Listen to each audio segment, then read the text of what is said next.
Lotong bahay recipe. Spicy paksiw. Sariwang ulo ng black pampano.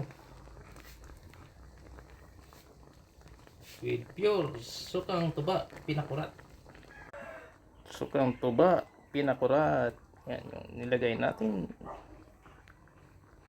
Hindi na tayo naglagay ng tubig.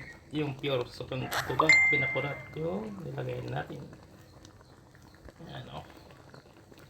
At may sariwang talong.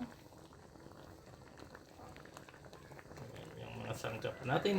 May sibuyas, bawang, luya, at sal, paminta, asin, kunting MSG. At syempre yung ating ulo ng black pampano. At siling, labuyo, at sal. At yung gulay natin, talong.